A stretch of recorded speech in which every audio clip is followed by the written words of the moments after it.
صلی اللہ علیہ وسلم کی شروع کی 40 سالہ زندگی میں ایسے کون سے معاملات تھے جس نے ان کے اعصاب کو اتنی مشکلیں برداشت کرنے کے قابل بنا دیا؟ اس کے ساتھ کوئی ایسا تعلق نہیں ہے. نبی علیہ السلام نے مشکل زندگی ضرور گزاری ہے لیکن اتنی بھی مشکل نہیں تھی. آپ ظاہر ہے کہ آپ کے جو دادا تھے وہ مکے کے سردار تھے, کوئی عام انسان تو نہیں تھے آپ.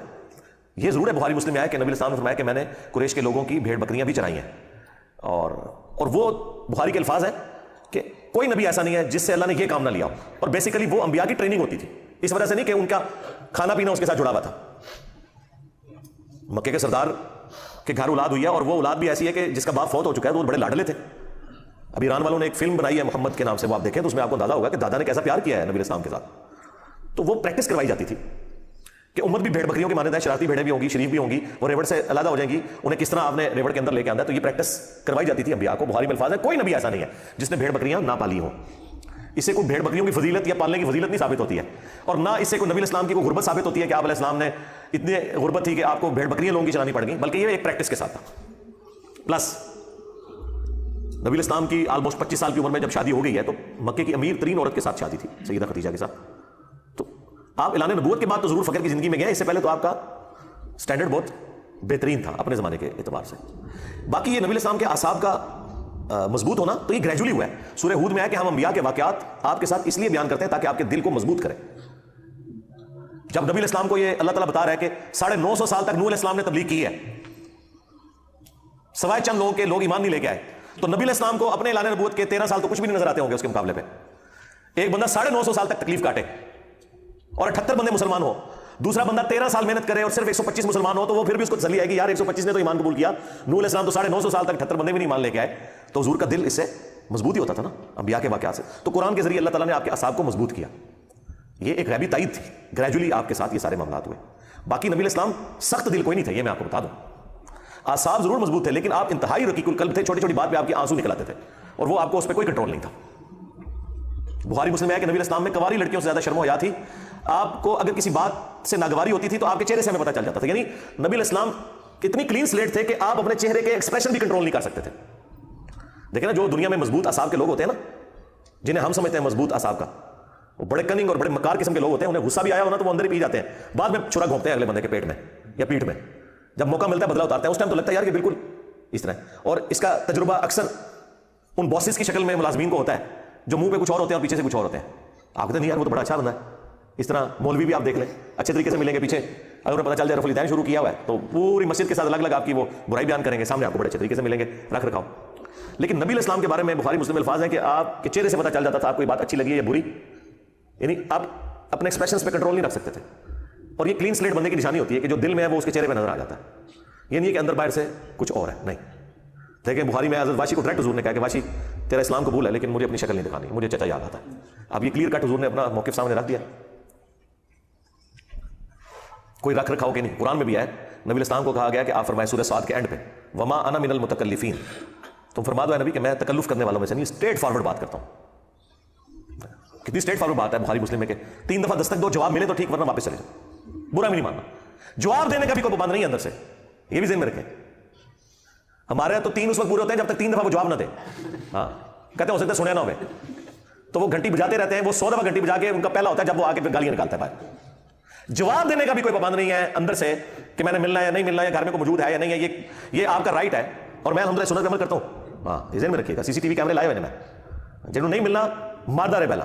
ہاں یہ بھی نہیں دسنا کہ نہیں ملنا, ٹھیک ہے. اور اگر کوئی ایسا قریبی بندہ آ گیا جسے بتانا ضروری ہے تو اسے بتانا ہے کہ ہے گھر پہ ہے لیکن نہیں ملنا, اور کوئی برا نہیں بنانے کی ضرورت. یہ رائٹ ہے.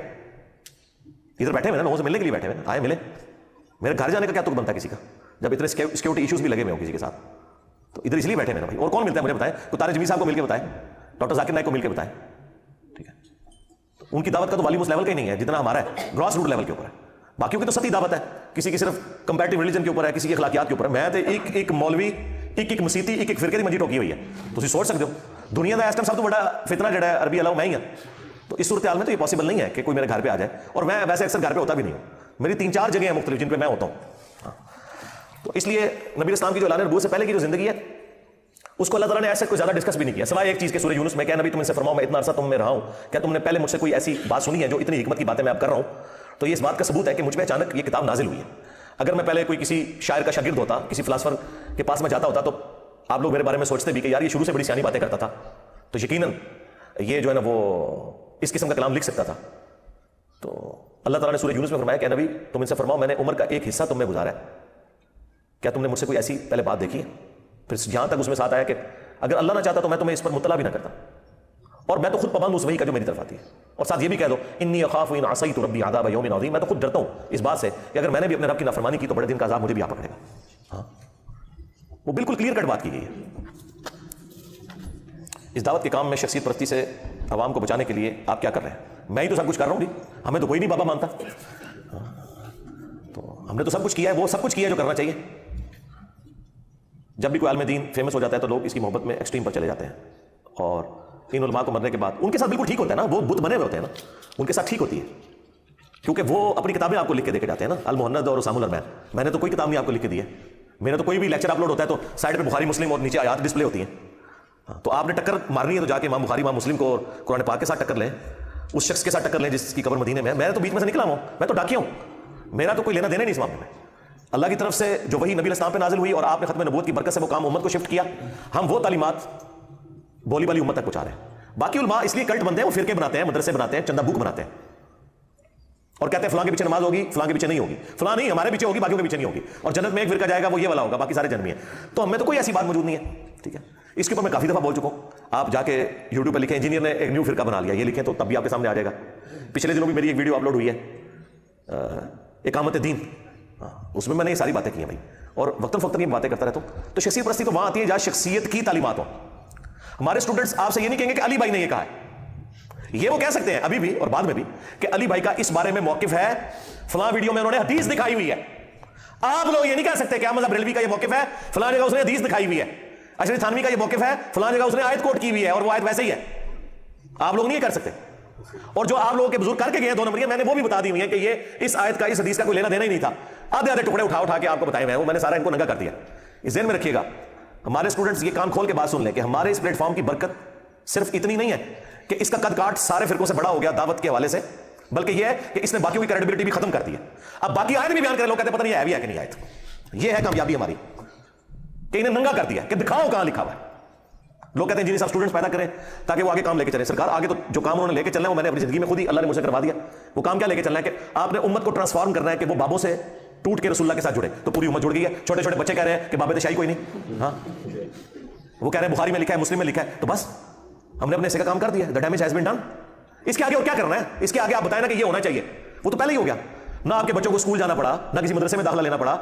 آپ کی چٹی داڑھی والے ابوں کو جو پوری زندگی سمجھ نہ آئی, بابوں کے پاس علماء کے پاس بیٹھ کے آپ کے چھوٹے چھوٹے ٹینیجر بچوں کو وہ بات سمجھ بھی آ گئی, بلکہ انہوں نے نت ڈالی ہوئی ہے بڑے بابوں کو. اس سے بڑی اور کیا تبدیلی ہوتی ہے؟ اس سے اگلا ورژن کوئی ہے تو بتائیں, وہ میں کر دیتا ہوں.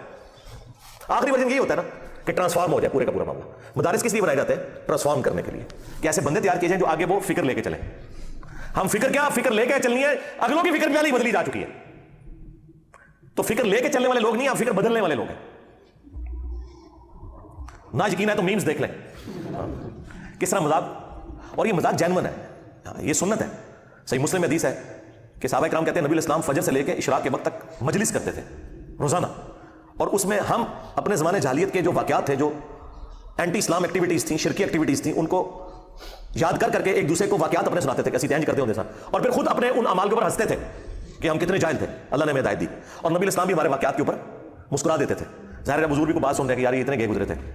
ٹھیک ہے, کہ جب بجلی چمکے تو وہ بابا فرید کو یاد کریں کہ اس نے لوٹے میں بجلی بند کر دی تھی.